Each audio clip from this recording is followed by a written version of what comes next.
So guys ಏನಾಯಿತು ಅಂದರೆ ರಾಣಿಜೇರಿ ತನಕ ನೀನೊಂದು 3 ಕಿಲೋಮೀಟರ್ಸ್ ಇರೋಷ್ಟಿಗೆ ರೋಡ್ ತುಂಬ ಹಾಳಾಗಿತ್ತು. ಸೊ ಕಾರು ಹೋಗ್ತಾ ಇರಲಿಲ್ಲ. ಅಲ್ಲಿ ಯಾರೋ ಜೀಪ್ ಅವರಿದ್ದರು, ಅವರು ನಾನು ಖಾಲಿ ಹೋಗ್ತಾ ಇದ್ದೀನಿ 300 ಕೊಡಿ ಸಾಕು ಅಂತ ಅಂದರು. ಸೊ ಒಂದು ಸೈಡಿಗೆ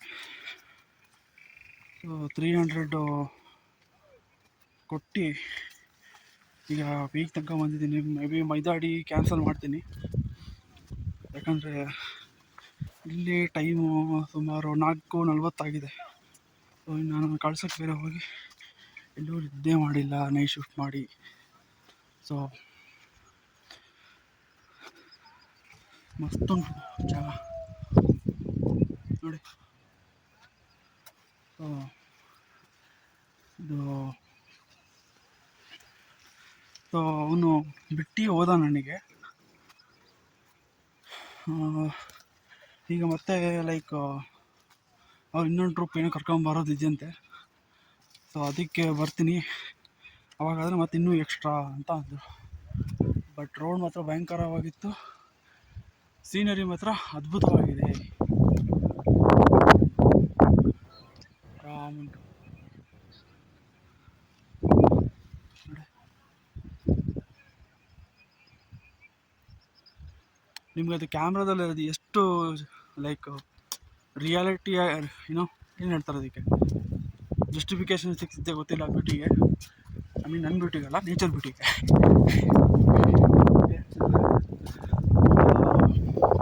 ಅಂದರೆ ರಿಯಲಿಸ್ಟಿಕ್ ಆಗಿ ಕಾಣಿಸ್ತಾ ಇದೆ ಗೊತ್ತಿಲ್ಲ, ಬಟ್ ಸೀನ್ ಮಾತ್ರ ಅದ್ಭುತವಾಗಿದೆ.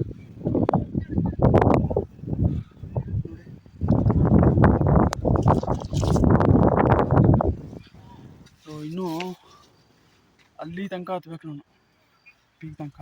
ನೋಡಿ ದಾರಿಯೆಲ್ಲ ಹೇಗಿದೆ, ಈ ಥರ ಇದೆ. ಅಲ್ಲಿ ಕೆಳಗಿದ್ದವರೆಲ್ಲ ನಾನು ನೋಡ್ತಾಯಿದ್ರು, ಯಾರಪ್ಪ ಇವನು ಕ್ಯಾಶುವಲ್ ಡ್ರೆಸ್ ಹಾಕೊಂಡು ಟ್ರೆಕ್ಕಿಂಗಿಗೆ ಬಂದವನಲ್ಲ ಅಂತ.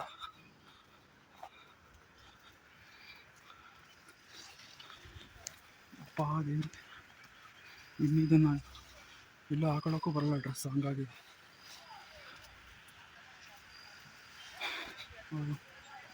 ಬೇಗ ಹೋಗಬೇಕು.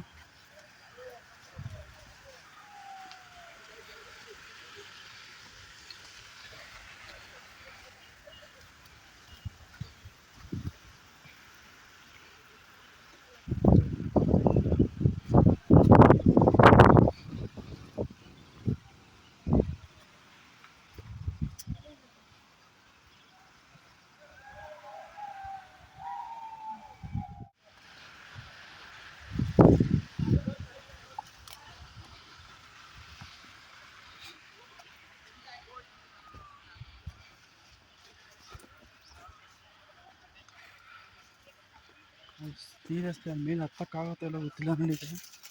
ಈಗ ತುಂಬ ಸ್ಲಿಪ್ಪರಿ ಇದೆ. ನನ್ನ ಕರ್ಮ, ಕಾಲ ಟ್ರೆಕ್ಕಿಂಗ್ ಶೂ ಇದ್ದು ಹಾಕೊಂಡವರು ಬರ್ಬೋದಿತ್ತು ನಾನು.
Wait, bro.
ಸ್ಟ್ರೈಟ್ ಹತ್ಬೇಕು.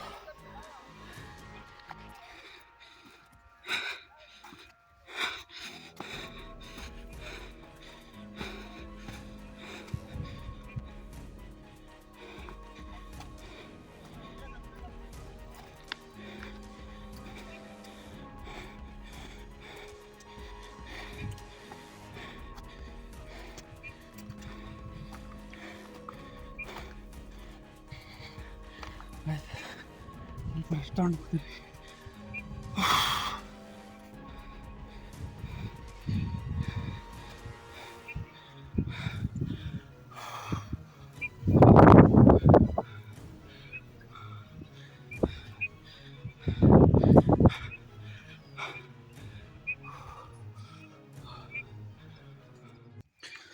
ಐಸ್ ಪೀಕಿನ ಅಂದರೆ ರಾಣಿಜೇರಿ ಪೀಕಿನ ಒಂದು ಪಾಯಿಂಟಲ್ಲಿ ಮುಟ್ಟಿದ್ದೀನಿ. ಸೊ ಇನ್ನೂ ಮೇಲೆ ಹೋದರೆ ಬೆಂಗಳೂರು ನಂದಿ ಹಿಲ್ಸಿಗೂ ಇಲ್ಲಿಗೂ ಏನು ಡಿಫ್ರೆನ್ಸ್ ಇರಲ್ಲ, ಯಾಕಂದರೆ ಮಿಸ್ಟ್ ನೋಡಿ. ಸೊ ಏನು ಯೂಸ್ ಇರಲ್ಲ ಅಂದ್ಕೊತೀನಿ, ಅಂದರೆ ಏನು ಕಾಣಲ್ಲ ಅಂತ. ಅದಲ್ಲದೆ ನನ್ನ ಇವನು ಯಾರು ಜೀಪ್ ಡ್ರೈವರು 1 hour ಒಳಗೆ ಬಂದರೆ ಕರ್ಕೊಂಡು ಹೋಗ್ತೀನಿ ಅಂತ ಹೇಳಿದ್ದಾನೆ. ಸೊ ನಾನೀಗ ಎಂಜಾಯ್ ಮಾಡಾಗಿದೆ. ಇನ್ನು ಜಾಸ್ತಿ ಮೇಲೆ ಹೋಗೋದು ಬೇಡ, ಮತ್ತು ವಾಪಸ್ಸು ಹೋದರೆ ಸಾಕು.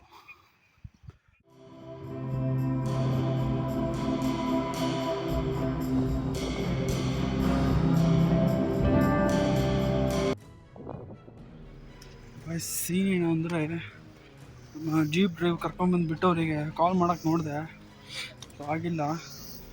ಇಲ್ಲಿ ಕೆಸರು ಅಂದರೆ ಕೆಸರು, ಕಂಡಪಟ್ಟೆ ಕೆಸರಿದೆ. ಇಲ್ಲಿ ಜೀಪ್ ಬೇರೆ ಬರ್ತಾ ಇದೆ. ನಾವಿಲ್ಲೆಲ್ಲ ನಿಂತ್ಕೊಂಡ್ಬಿಡೋಣ.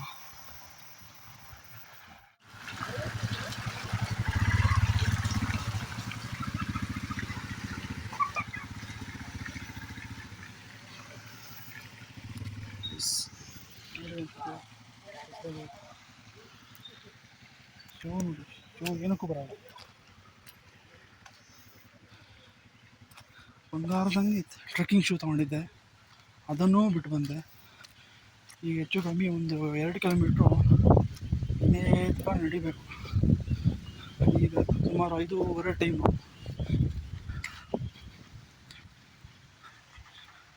ತುಂಬ ಜೋರಾಗಿ ನಡೆಯೋಕ್ಕೂ ಆಗಲ್ಲ, ಜಾರುತ್ತೆ.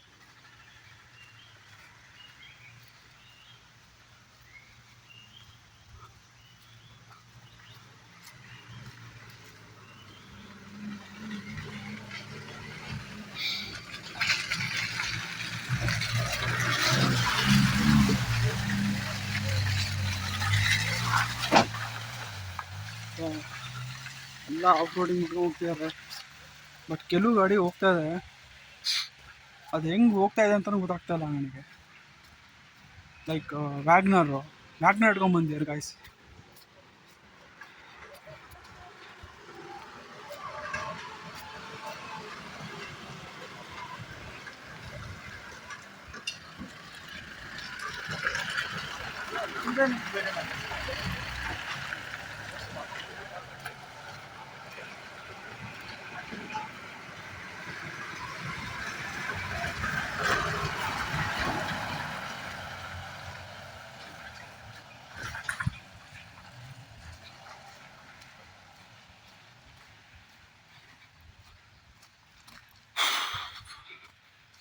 ನಿಧಾನಕ್ಕೆ ಹೋಗೋಣ. ಈಗ ಅಲ್ಲಿ ಪಾರ್ಕ್ ಮಾಡಿದ್ದೀನಿ ಆ್ಯಕ್ಚುಲಿ. ಆ ಜಾಗದಲ್ಲಿ ಟರ್ನ್ ಮಾಡೋದೇ ತಲೆ ಬಿಸಿ ಆಗಿದೆ ನನಗೆ. ಆ ಥರ ಇದೆ ಅದು ಜಾಗ. ನೋಡೋಣ, ಇರೋ ಬರೋ ಸ್ಕಿಲ್ ಅಷ್ಟು ಯೂಸ್ ಮಾಡಿ ಹೋಗಬೇಕು.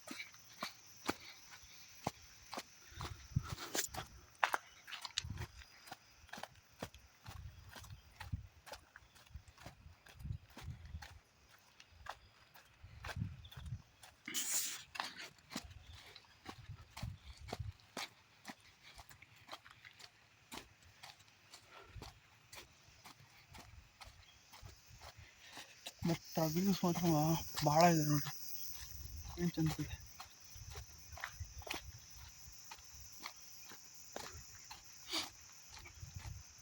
ತುಂಬ ಚೆನ್ನಾಗಿತ್ತು. ಸೊ ಆ್ಯಕ್ಚುಲಿ ರಾಣಿಜರಿಯಿಂದ ಬಂಡೇಜ ಟ್ರೆಕ್ಕಿಂಗ್ ಸ್ಟಾರ್ಟು. ಅಂದರೆ ಇಲ್ಲಿ ವ್ಯೂ ಪಾಯಿಂಟ್ ಏನಿದೆ ಅಲ್ಲಿಂದನೇ ಬಂಡೇಜ ಟ್ರೆಕ್ಕಿಂಗ್ ಪಾಯಿಂಟ್ ಸ್ಟಾರ್ಟ್ ಮಾಡುತ್ತೆ. ಹಿಂದ್ಗಡೆ ಒಂದು ಜೀಪ್ ವ್ಯಾನ್ ಬರ್ತಾ ಇದೆ. ಏನು ಅವಳಿ ಮಾಡ್ಕೊಂಡು ಬರ್ತಾವ್ರಿ ನೋಡಿ ಹುಡುಗರು.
ಸೊ ಗೈಸ್ ಫೈನಲಿ ಅರೌಂಡ್ 6:45 ಆಗೋಕ್ಕೆ ನಾನು ರೂಮಿಗೆ ಬಂದೆ.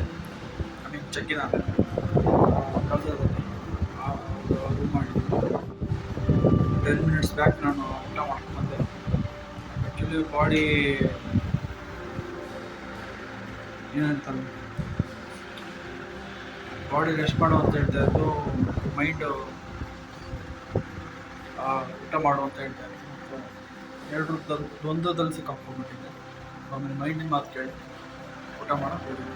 ಸೊ ರೂಮ್ ಟೂರ್ ಮಾಡ್ತೀನಿ. ರೂಮ್ ಟೂರ್ ಅಂತ ಏನು ಜಾಸ್ತಿ ಲಕ್ಸುರಿಯಸ್ ಆಗಿ ಮಾಡಿಲ್ಲ ನಾನು. Like budget friendly room book ಮಾಡಿರೋದು. ಸೊ ತೋರಿಸ್ತೀನಿ. ಸೊ ಆ್ಯಕ್ಚುಲಿ ಇದು 4 ಶೇರಿಂಗು. ಸೊ ಅವತ್ತು ನಾನು ಅದೇ ಹೇಳಿದ್ನಲ್ಲ, ಸೊ 3 ಜನ ನನ್ನ ಕೊಲೀಗ್ಸ್ ಬರ್ತಾರೆ ಅಂತ. ಸೊ ಇದು 4 ಶೇರಿಂಗ್. ಇಲ್ಲೊಂದು ಕಾಟ್ ಇದೆ ಆ್ಯಂಡ್ ಇಲ್ಲೊಂದು ಕಾಟ್ ಇದೆ. I mean like double bed. And ಇಲ್ಲೊಂದು ಕಾಟ್ ಇದೆ. ಸಾರಿ ಅಬೌಟ್ ಮೈ ಮೆಸ್, ಓಕೆನಾ. ಸೊ ಹಿಂಗೆ ಬಂದರೆ ಇದು Indian toilet system. Okay, so ಇದು ನಮ್ಮ ರೂಮ್. ವಾಯ್ಸ್ ಈಗ ತುಂಬ ಸುತ್ತಾಗಿದೆ. ಬೆಳಿಗ್ಗೆ ನಿದ್ದೆ ಮಾಡಿಲ್ಲ, ನೈಟ್ ಶೂಟ್ ಮಾಡಿ ಕಣ್ಣು ನೋಡಿ ಗೊತ್ತಾಗುತ್ತೆ ನಿಮಗೆ ಅಲ್ಲ. ಸೊ ಈಗ ನಿದ್ದೆ ಮಾಡಬೇಕು. ನಾಳೆ ಇನ್ನೊಂದಷ್ಟು ಕಡೆ ಇಲ್ಲಿ ತಿರುಗಾಡೋದಿದೆ. ಮಧ್ಯಾಹ್ನ 3-3:30 ಹಂಗೆ ಬಂದುಬಿಡ್ತಾರೆ ಅವರು. ನೋಡೋಣ ವಾಪಸ್ ಈ ಕಡೆ ಬರಬೇಕು. ಸಾಧ್ಯ ಆದರೆ ಸಂಜೆ ಆಗೋಷ್ಟರೊಳಗೆ ಅವ್ರ ಜೊತೆ ಒಂದು ಸತಿ ಯಾವ್ದಾದ್ರು ನಿಯರೆಸ್ಟ್ ವಾಟರ್ ಫಾಲ್ಸ್ ಯಾವ್ದಾದ್ರು ಇದ್ದರೆ ಅದನ್ನು ಎಕ್ಸ್ಪ್ಲೋರ್ ಮಾಡೋಣ ಅಂತ. ಓಕೆ, ಈಗ ಮಲಗಬೇಕು. ಸದ್ಯಕ್ಕೆ ಇವಾಗ ವೈಟ್ ಔಟ್ ಮಾಡ್ತಾಯಿದ್ದೀನಿ. See you, take care, bye.